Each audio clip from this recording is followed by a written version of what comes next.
Got my book, got my glass of wine, and I got some peeps. So I don't really know.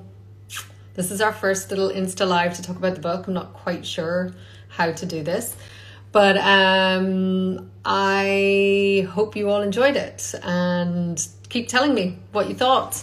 I really enjoyed it, and I think one of the best things about reading this book is the difference in where it brought you. Like, first of all, you were so involved in Toby's story and you got so engrossed in it, and you were like, who is Rachel and how could she be so horrible, and who could do this kind of thing? And it's just that Taffy just brings you on so many twists and turns, and in the end, when you finally hear Rachel's story and everything that she'd been through, the amount of empathy and sympathy you have. I mean, that's just a very general overview. But okay, I'm going to start talking to you people. Okay, how did I feel about Rachel and the kind of person she was? Well, this is the thing. I think, so there's one line in the book that I wrote it down because it sort of described to me, it's a line that Libby says, and it felt like to me the key to me understanding the book. And I don't know if this is what Taffy was trying to say or whatever, but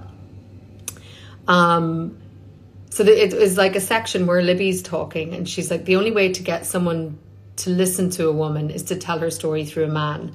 Trojan horse your way into a man and people will give a shit about you.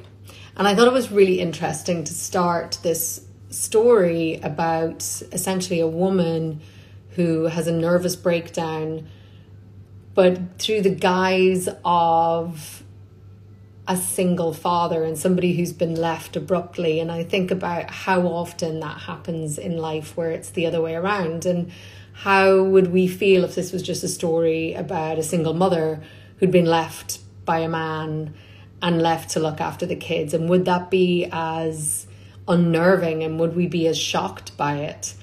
And that's kind of, to me, I think maybe an interesting tool that she used, that you all of a sudden have to recalibrate your thinking about things. I don't know, I'm just waffling now.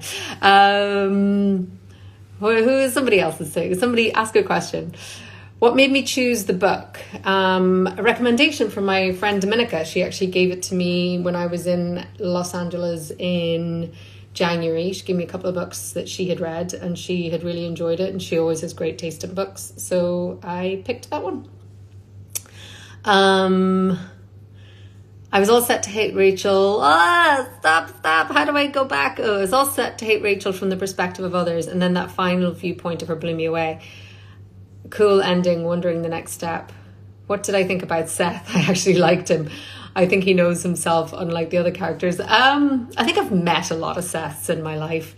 And I think every single person in this book is emotionally compromised or has baggage. And it's like everyone does, you know, and we all try and deal with whatever trauma and baggage we've been given from our childhoods, and you try and deal with it the best you can. I mean, his absolute fear of commitment, you know, at least he's not lying to anybody. At least he's sort of, you know, by not getting involved with people up until, I mean, obviously he gets engaged towards the end, but you know, but there's a loneliness there, and you feel sad for him because you kind of think, oh, well, you're emotionally stunted, but, or is he? Because everybody is.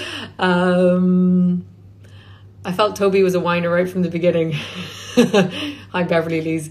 Well, yeah, but I you know, there's so many things. It's that funny thing of your empathy and your sympathies kind of go through all of these journeys. Like, first of all, you think, oh, what an honorable guy, you know, and he really just cares about his patients and he doesn't care about money and all of those things. But then you realize how actually he really did like all of the stuff that Rachel provided, and he really did want that lifestyle. I mean, if he didn't, they could have had a different life. but he was prepared to let her sort of do all the hard work for it, but yet wasn't noticing the emotional toll that was taking on her, or even the physical toll it was taking on her.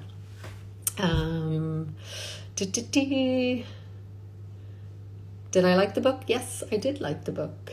Did you like Rachel more once you saw the other side of her?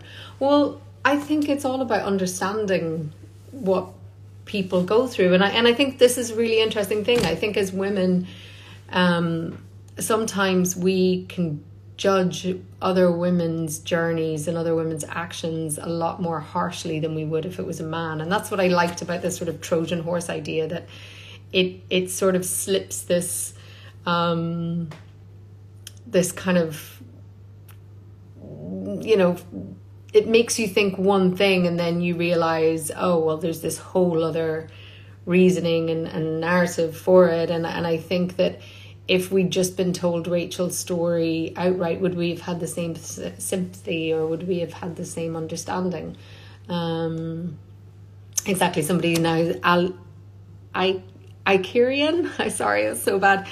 What I find interesting is we give a pass to Toby as we don't for Rachel. Completely. Like, I completely think that, you know, we hear so much about, or we learn so much about why he feels the way he does, but in a weird way, like, he's a very limited and stunted person. I mean, you even hear from Libby saying, like, do you ever ask me any questions, or do you even care what I think or what I say?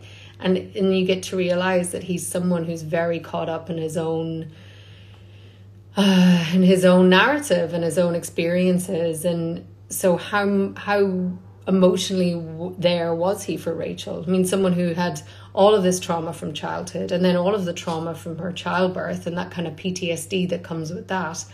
And it was completely discounted, and nobody really understood how deeply affected she was by all of that.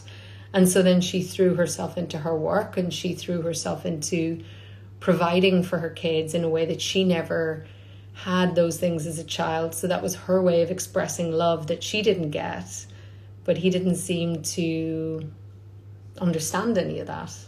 Anyway, right, let's go for another. How do I feel about Toby's friends? Libby, loved Libby. Seth is hilarious.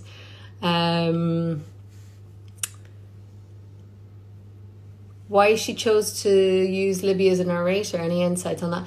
No, I mean, I did do a little bit of reading on Taffy, and I guess Taffy is a journalist, also is a novelist, but does a lot of the similar work that she gave Libby, lives in New Jersey. So I wonder if it was I wonder if in a way that's a character that sort of speaks for her and speaks for her own experiences, and is a way in for her to sort of give some particular insights. I don't know. We'd have to ask Taffy.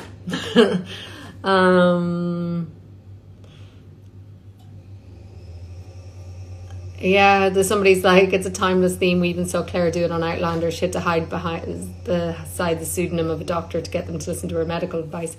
It is. I mean, it's funny when you hear Libby talk about it as well, about her experiences, and even Rachel with her experiences as a woman in business, and how different it is being a woman, and the attitude that you get, or the acceptance you get, other than being a man in those experiences. I mean, I think we all experience that, but yet, you know, there was another quote, another Libby quote, which I loved.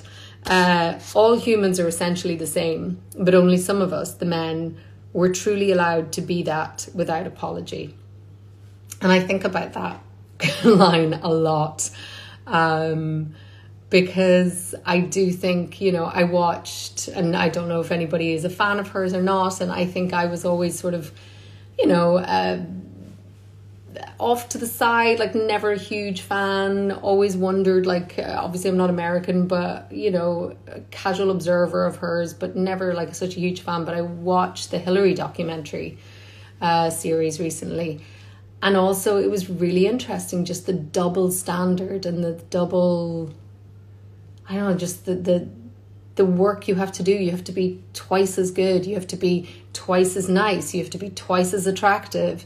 You have to be twice as controlled, but you can't be too controlled because you also have to be really personable. And it's just very interesting to read those passages about Libby's experience working at a male magazine or a men's magazine, and also Rachel's experience being, you know, an agent and starting her own agency, or why she was overlooked for that promotion. So, okay, let's go for some more questions. Hi,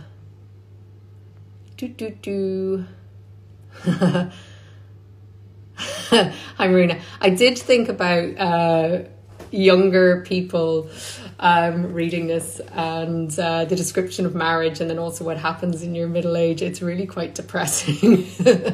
And as someone who recently got married, it's kind of like, oh God. She doesn't always paint the most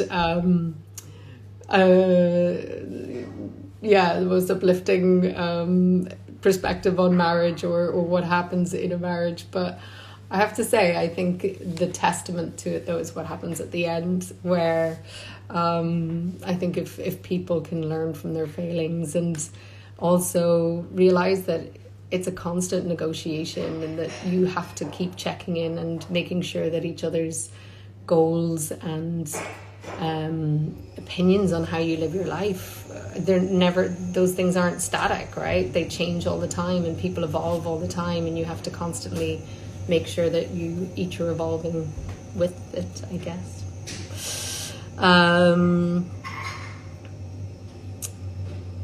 Jesse L. James, I hope today's dating life is not actually accurately represented in the book. Well, I don't know, but yeah, I think it is. It's pretty grim out there.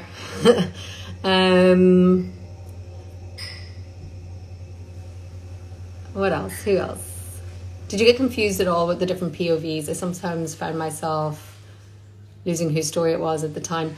I think in the beginning I was a little confused, but in the end I do think that they had quite distinctive voices. So, and I actually loved when I was reading some of Libby's narration. I think her voice was particularly very clear, and then also with Rachel's, it was quite different, I think, to Toby's.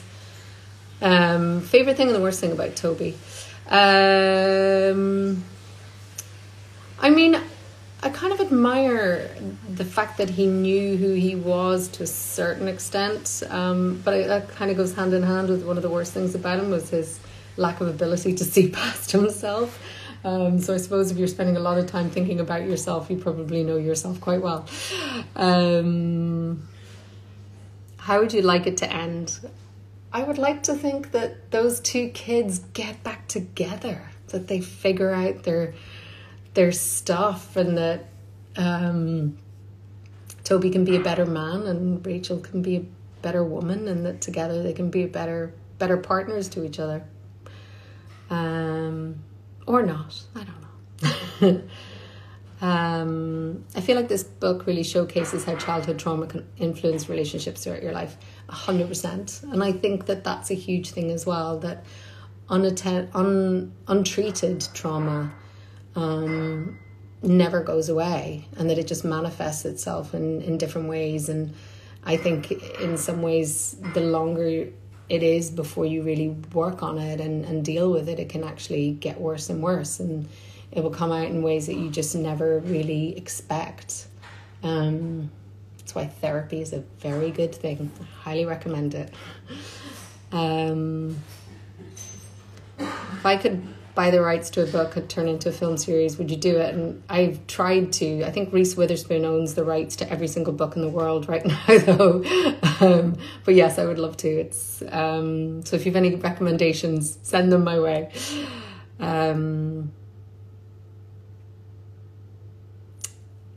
Did this book change something inside you emotionally? I think what all good literature does, it really makes you think and consider. And I definitely think I was very anti-Rachel in the beginning, and I think I had some quite harsh opinions of her, and I think that that's the thing that also this book asks us to examine, is why do we judge without really knowing the two sides to every story? I think that's a huge thing, and I think it's that thing of like, in the beginning it's sort of like, oh, Toby, isn't he so great, he's such a good dad, he's looking after his kids, and you're like, but he's supposed to. He's, that's the basics of what he's supposed to do. And his wife is actually mentally ill. I mean, he doesn't know this at the time, but it just appears to me that we sort of applaud the basics in one half of the sex and expect so much more from the other always. I don't know. Maybe that's a bit mean. Yes, Hannah's birth, I think that's, I personally know someone who had a similar kind of circumstance. And I think that, I know many women who have had awful traumatic experiences at birth, and it happens so much more frequently than I think any of us would like to think. And yet it's sort of expected as part of childbirth, and I think right now, of all those poor women who are about to go and have babies, one of my best friends is a nurse in New York in the maternity ward, and you think about all the women who are going through childbirth right now and they're not allowed to even have any of their partners with them. It's crazy. Okay, a few more questions and then I'm gonna have to call it a night. And also I want to ask about next month's book. I've got a couple of suggestions and maybe we can read all of them, but there's one of them I really want everyone to read. I just don't know if it is translated into other languages, and I was trying to find out online, but I can't see.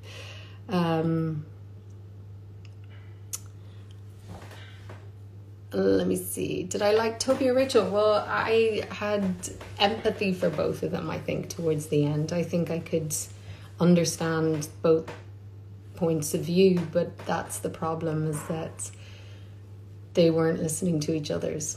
So,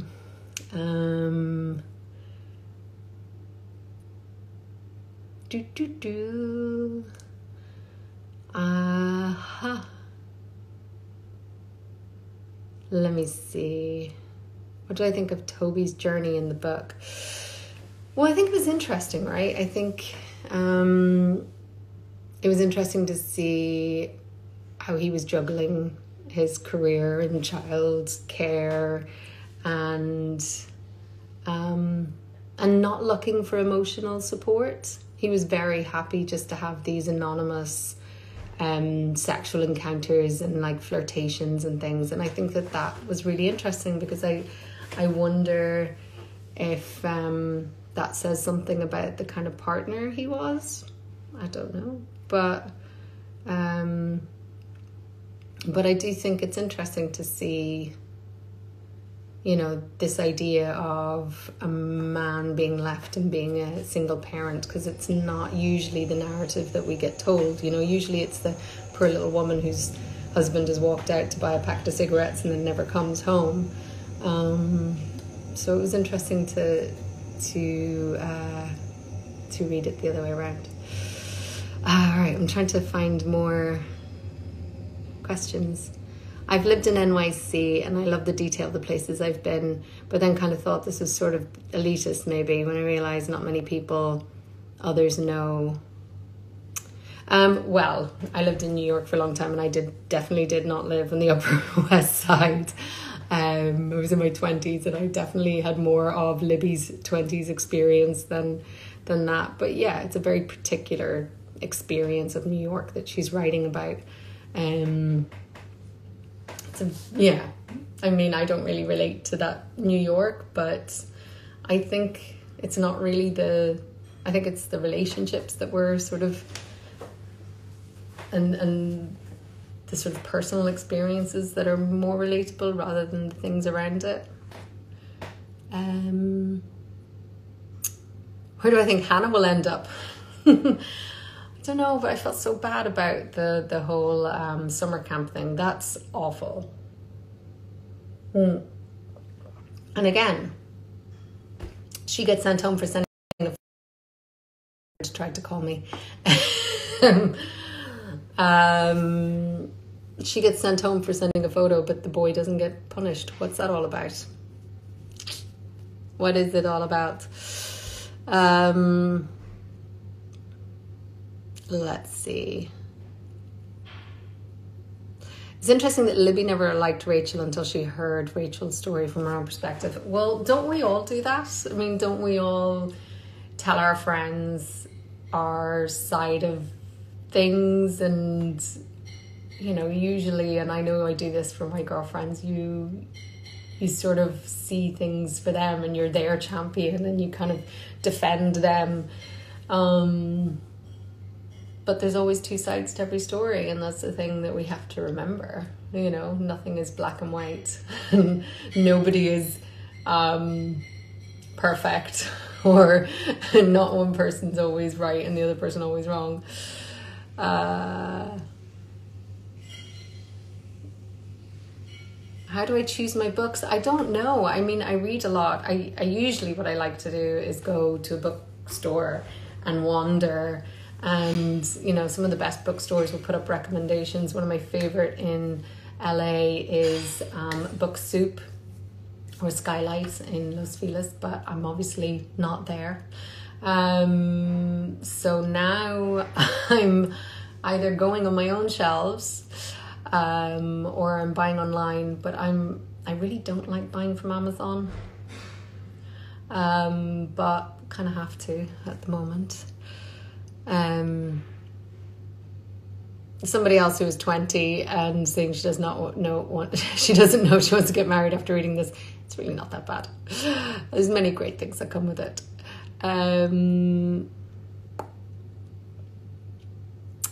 Worst book I've ever read and why? I don't know. Usually if it's really terrible, I put it down. I don't bother finishing. Thoughts on the ending. I actually really liked it. It's a hopeful note. I don't always need that in a book. And I didn't expect it, to be honest, because I thought the rest of the book was quite sort of like very real and harsh and sort of, you know, there was no looking at things through rose-tinted glasses, really. So when Rachel goes back and stands in the doorway, kind of sort of, I needed it in the way the world's going on right now. I really did.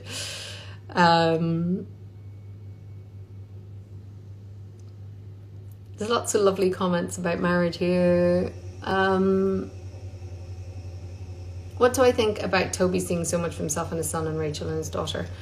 I don't know. I mean, I don't have kids, so I don't know if that's a common thing or if there's some kind of like, just because it's easier, because obviously his son is his son and, you know, it's much more recognizable than having to imagine what's going on in his daughter, female's mind. Could you choose a book that is